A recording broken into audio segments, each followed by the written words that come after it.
Hello, welcome to On Wildlife. I'm your host, Alex Ray. On this podcast, we bring the wild to you. We take you on a journey into the life of a different animal every week, and I guarantee you're going to come out of here knowing more about your favorite animal than you did before. We have a special episode for you today, because we're not talking about one specific animal like we normally do.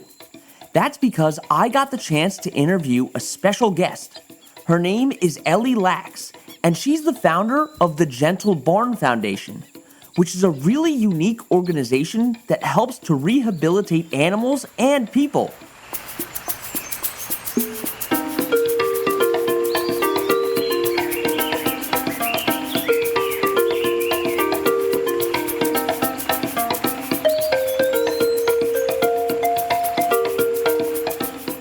Let's get right into the interview. Hi, Ellie. How are you doing? I am doing great, and I am really happy to be here. I'm happy to have you. Thank you so much for coming on. Thanks for having me. Of course. So first, can you just tell us a little bit about yourself and what started your passion for helping animals? I was born an animal lover, which I think we all are. Luckily, I never lost my connection to animals and nature. I was lucky to grow up in the Midwest and the East Coast, so there was always forests and lakes by my homes. And I was able each day after school and on the weekends to journey out to the woods and the lakes and watch tadpoles turn to frogs and overturn logs and find magical salamanders, sit by shade trees and watch the bunnies hop around me. So, nature has always been my sanctuary, and animals have always been my teachers, healers, and friends. And they've saved me so many times in my life that as a very young child, I vowed that when I grew up, I was going to save them. So I always had this dream to have a big place full of animals and show the world how beautiful they are. And all the hurting people of the world could come and heal with us. And that's kind of was my mantra at 7 years old. I procrastinated for a really long time because I had no idea how to start that or what the first steps would be. But I finally discovered a petting zoo in Los Angeles as a young adult almost 25 years ago. And to make a very long story short, started bringing animals home from that petting zoo, resuscitating them alongside a wonderful veterinarian. And one by one, they healed. I got more and more animals from that petting zoo. And before I knew it, I realized I had started my dream. And the longer version of that story is written in my book, My Gentle Barn, Creating a Sanctuary Where Animals Heal and Children Learn to Hope. Wow, that's amazing. And I myself was a wildlife lover as a kid, looking under rocks for salamanders as always. So I completely connect with what you're saying. That's amazing. And you're the founder of the Gentle Barn. Could you just talk about how you started that organization a little bit and what your mission is? I know you talked about it a little bit already. Absolutely. So yes, it was that petting zoo that geared the Gentle Barn into action. Started taking those animals home to my half-acre backyard, realized that I had started my dream, started opening it to visitors to visit those animals. And then I started inviting probation camps, inner city schools, drug and alcohol rehab centers, domestic violence shelters, war veteran centers, senior centers, and schools for the disabled and special needs to come and heal with the animals. And they started coming. We lasted in that little half-acre backyard. We lasted for about 4 years and moved to a much bigger location located just outside Los Angeles.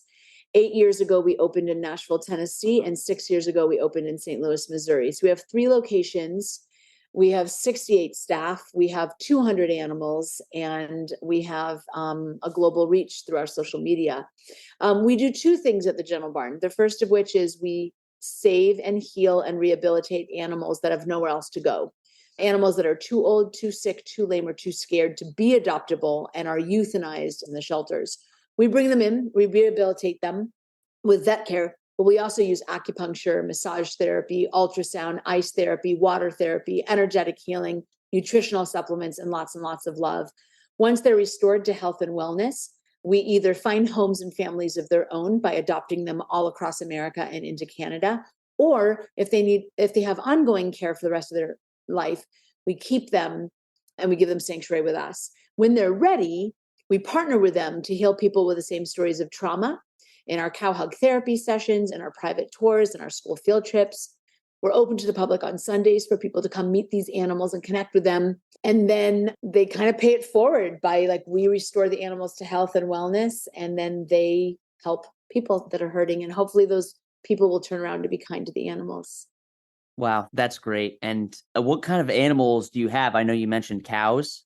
Yeah, we're home to horses, donkeys, cows, pigs, sheep, goats, chickens, turkeys, peacocks, llamas, and dogs. Great.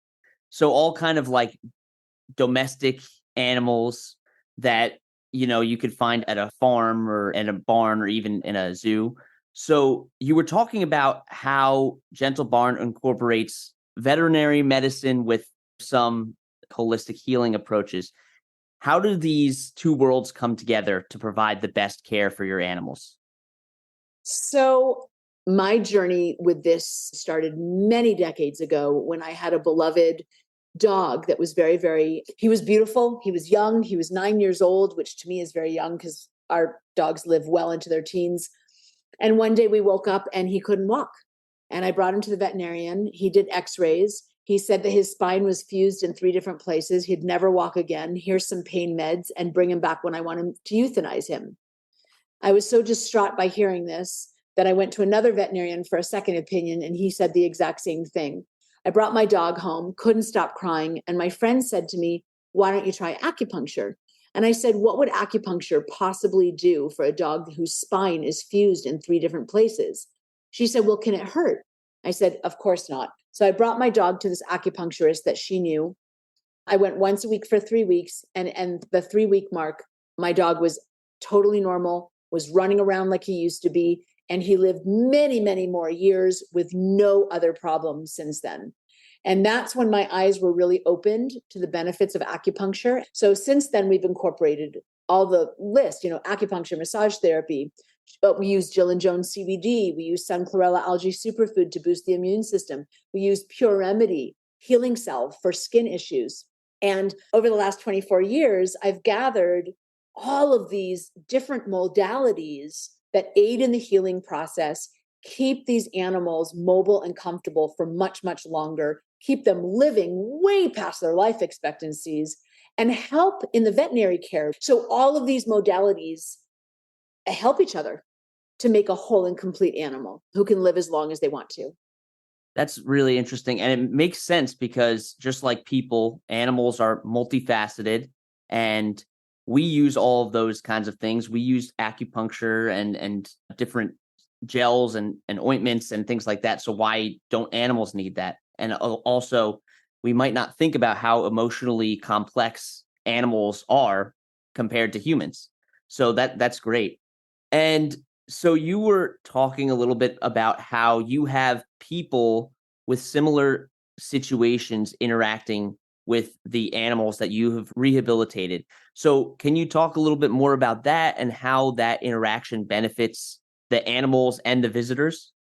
Absolutely. So in my childhood, I was going through the challenges of growing up. And no matter how bad it was, no matter what I was ailing from, there was always an animal that was there to listen as I cried, mirrored back to me that I was lovable, and make me feel like there was hope.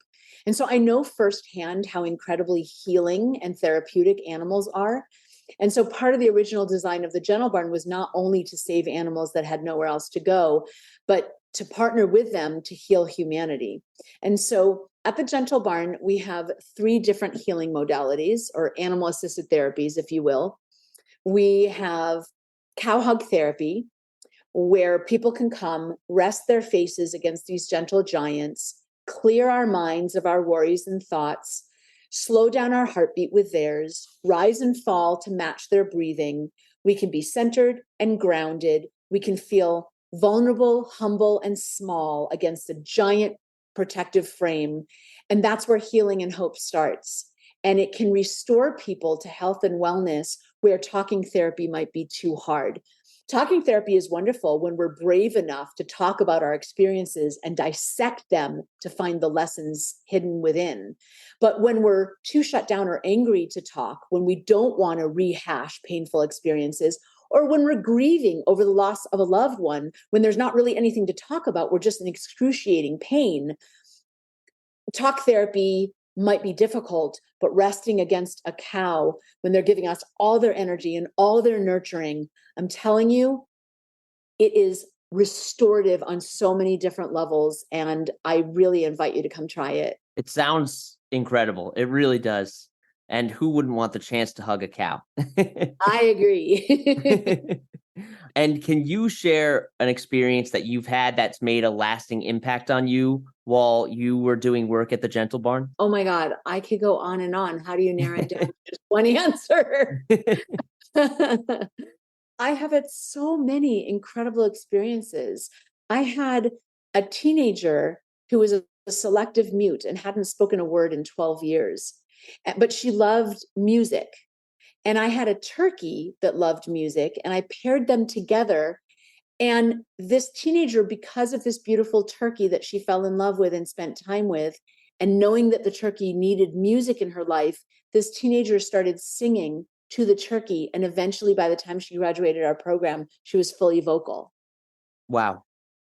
I've seen miracles every day where animals come in more dead than alive, and they find a way to walk again, way to play again, way to come alive again. We've gone through 2 fires at our California location, evacuated twice, and in those darkest of moments, seen the most beautiful parts of humanity where people came together to help and support.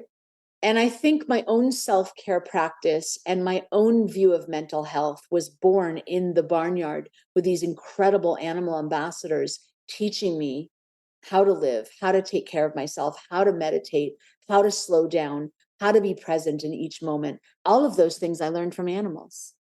Wow. So there's really a lot that we can learn from them, even if it's not so clear or so present. That's amazing. And what are some of the challenges that you've seen that domestic animals are facing right now? I think that that's a few part answer. Number one, I think our domestic animal partners are suffering because most of their people are working so hard, right? The culture, especially in America, is to work a 40-hour work week. And those animals are at home. And the lucky ones are able to lay on the couch and kind of have a break and wait patiently till the person gets home and kind of work around our crazy work schedule. But the young ones, the more active ones, the smarter ones are less able to just chill out and wait. And so they act out, right? They chew the couch, or they chew a hole in the door, or they cause havoc. And that the lucky ones are with people that are going to support them, understand them, and make adjustments. But the unlucky ones are the ones that find themselves in shelters through no fault of their own. It's not their fault that they're a young puppy and their people are gone 40 hours every week and they have to just sit there and stare at the walls, and any puppy is unable to do that. It's not their fault. They're a perfect, beautiful puppy that just needed a more active home. So I think a lot of animals are being displaced because their environment is not conducive to their needs. Because so many people are kind of not getting the right fits for their family, animals by the millions are being sent to the shelters, and the euthanasia rate is just sky high. So, I that causes a lot of pain for me, because these animals don't deserve that. They're born perfect and they deserve families to support their needs instead of not having their needs met, and now they get euthanized. I wish we had a better system to take care of them. The other problem that I see for our domestic partners is the foods that we serve them. Because we work so hard, we need foods that are really super easy, fast, and convenient. And so the pet companies are catering to our needs instead of our animals' needs. So animals are eating fast food, basically. They're eating crunchy food or canned food, and it's basically like feeding your child burgers and soda at every single meal. And now the health issues that they have to deal with, and it's shortening their lifespan. So what I'd like to see is, I'd like to see people be very, very intentional when they bring an animal into their home.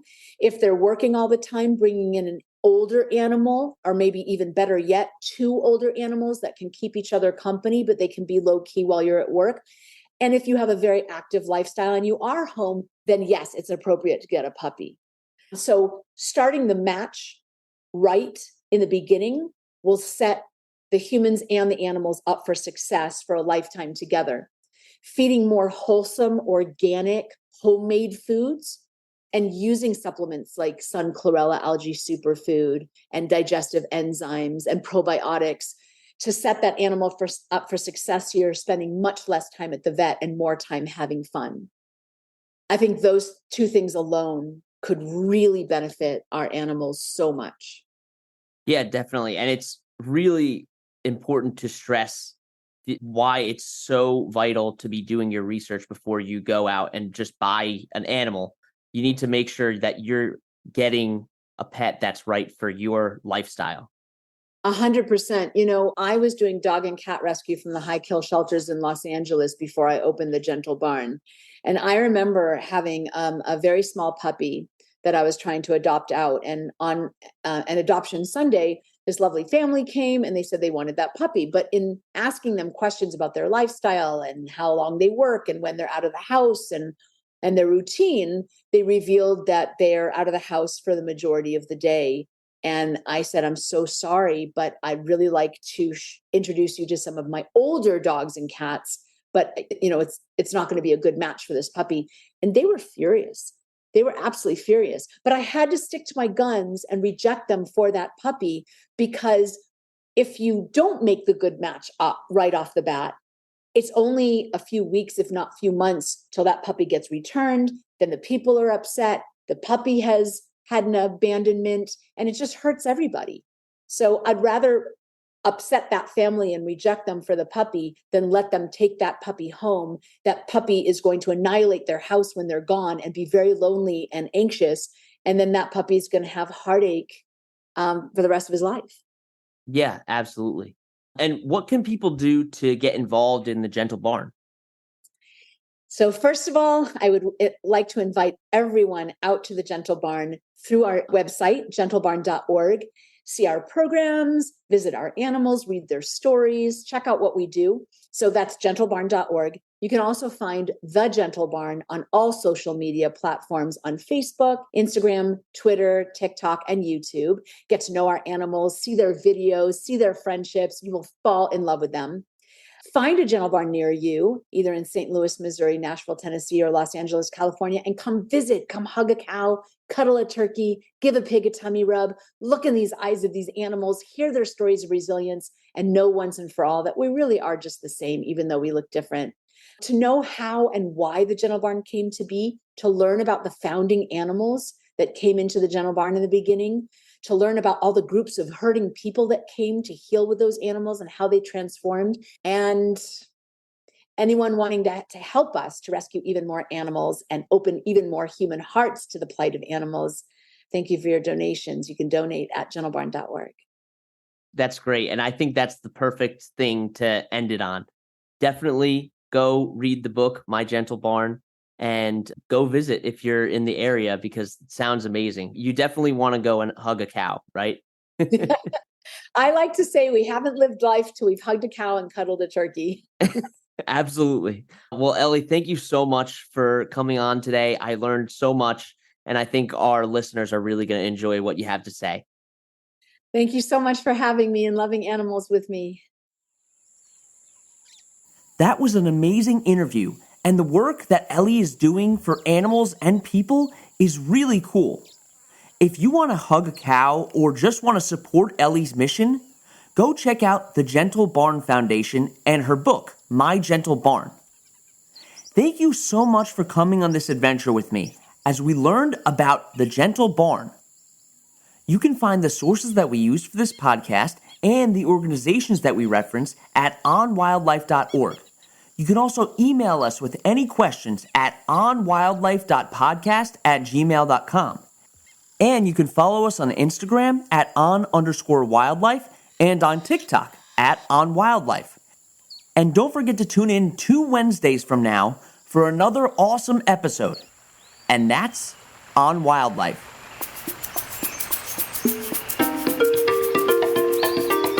You've been listening to On Wildlife with Alex Ray. On Wildlife provides general educational information on various topics as a public service, which should not be construed as professional, financial, real estate, tax, or legal advice. These are our personal opinions only. Please refer to our full disclaimer policy on our website for full details.